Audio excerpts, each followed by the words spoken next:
जय शिवराय मित्रांनो, पीएम किसान सन्मान निधी योजनेमध्ये मोठ्या प्रमाणात लाभार्थ्यांचे हप्ते येणं बंद झालेले आणि अशा हप्ते बंद झालेल्या लाभार्थ्यांसाठी याचबरोबर हप्ता बंद होऊ नये यासाठी एक अतिशय महत्त्वाचं अपडेट आजच्या व्हिडिओच्या माध्यमातून जाणून घेण्याचा प्रयत्न करणार आहोत।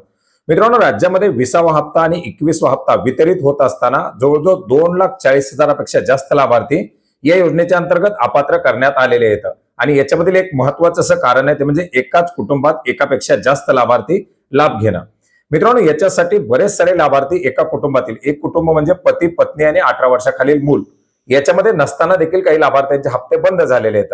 ते लाभार्थी संशयास्पद लाभार्थ्यांच्या यादीमध्ये आलेले आहेत आणि अशा प्रकारे जर तुम्ही एका कुटुंबातील एकापेक्षा जास्त लाभार्थी नसून सुद्धा तुमचा हप्ता जर या कारणास्तव बंद झालेला असेल तर तुम्हाला याच्यासाठी एक अर्ज भरून द्यायचा आहे, फिजिकल व्हेरिफिकेशनचा अर्ज।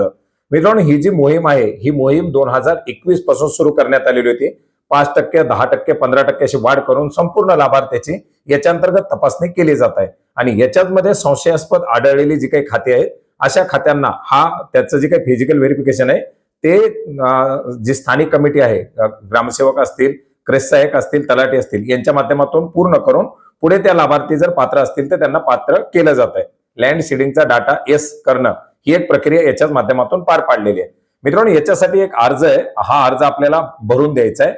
प्रधानमंत्री किसान सन्मान निधी योजनेअंतर्गत suspected same family member verification form, शेतकऱ्याचं नाव, गाव, आधार नंबर, याच्यानंतर mobile number, farmer ID number आणि एका रेशन कार्डवरती लाभ घेत असलेल्या शेतकऱ्यांची संख्या।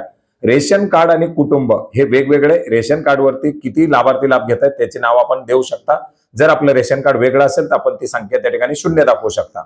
याच्यामध्ये पुढे लाभार्थ्याच्या तपासणीवेळी भूमी अभिलेखामध्ये वहीतील एक क्षेत्र किती आहे, त्याच्यानंतर त्या लाभार्थ्याचं 2019 पूर्वीची धारणा जमिनीची आहे का, पती पत्नी 18 वर्षाखालील अपत्य यापैकी एकापेक्षा जास्त लाभार्थी लाभ घेत आहेत का, लाभार्थी आजी माजी मंत्री खासदार आहे का, लाभार्थी केंद्र शासनाचा राज्य शासनाच्या कार्यरत किंवा निवृत्ती वेतनधारक आहे का, मागील 5 वर्षामध्ये सलग 2 वेळा आयकर भरलाय का, लाभार्थी निवृत्ती वेतनधारक व्यक्ती आहे का आणि असल्यास त्याचे 10,000पेक्षा जास्त त्याचं वेतन येतंय का।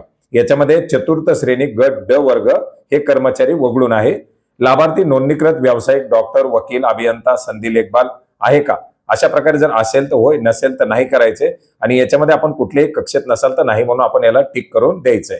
लाभार्थी पीएम किसान योजनेचा लाभ सुरू असताना मयत झालेला आहे का, एखाद्या लाभार्थ्याचं फिजिकल व्हेरिफिकेशन करत असताना एखाद्या शेतकऱ्याच्या वारसानं अर्ज केलेला असेल आणि त्या शेतकऱ्याचं अद्यापर्यंत हे फिजिकल व्हेरिफिकेशन झालेलं नसेल तर त्या शेतकऱ्याच्या नावे सुद्धा हा अर्ज भरून तो लाभार्थी मयत झालेला आहे असं आपण त्या ठिकाणी डिक्लेअर करू शकता। आणि याच्या सोबत पती पत्नी त्यांचा आधार कार्ड, 7/12 जवळचा रिसेंटली डाउनलोड केलेला 7/12, 2019 पूर्वीच्या नोंदीचा फेरफार, त्याच्यानंतर ration card, farmer ID Xerox त्याची किंवा फार्मर आयडी नंबर जरी याच्यात दिला तरी चालतो आणि 2019 नंतरचा जर वारस नोंदीचा फेरफार असेल तर जी व्यक्ती, जे शेतकरी मयत झालेले त्यांच्या मृत्यूचा दाखला, त्याच्या संदर्भातील फेरफार ही कागदपत्र या फॉर्म सोबत जोडावी लागणार आहे। ज्यांची नवीन नोंदणी ऍक्सेप्ट झालेली नाही त्यांनाही फायदा होणार आहे आणि ज्यांचे हप्ते बंद झालेले त्यांनाही हप्ता येणं सुरू होणार आहे। परंतु हे सर्व करत असताना, हा फॉर्म भरून देत असताना सुद्धा एक महत्वाची अशी अट आहे, ती म्हणजे फार्मर आयडी असणं बंधनकारक आहे। त्याच्यामुळे फार्मर आयडी हा काढावाच लागणार आहे। फार्मर आयडी असलेल्या शेतकऱ्यांनाच आता येणारा हप्ता येणार आहे। तुम्हाला फिजिकल व्हेरिफिकेशन जरी करायचं असेल तरी फार्मर आयडी हा द्यावाच लागणार आहे, कारण फार्मर आयडीची ऍग्रीज टॅक्सी जमिनीची नोंदणी झालेली असेल तर त्याचा ऑनलाईनही डाटा दिसून येतो। त्याच्यामुळे आणखीन वेळ गेलेली नाही, 10 फेब्रुवारीपर्यंत हे अर्ज मागवले जात आहेत। साधारणपणे फेब्रुवारीच्या 3ऱ्या आठवड्यानंतर पीएम किसानचा हप्ता 22-23 फेब्रुवारी नंतर वितरित केला जाणार आहे आणि त्यापूर्वी जेवढे शेतकरी याच्या अंतर्गत पात्र होतील त्या शेतकऱ्यांचा राज्य सरकारकडून पात्रतेचा डाटा दिला जाणार आहे। त्याच्यामुळे वेळ गेलेली नाही, आपण सुद्धा हा अर्ज भरून देऊ शकता आणि अर्ज भरण्यापूर्वी आपला जर फार्मर आयडी नसेल तर फार्मर आयडी काढून घेऊ शकता।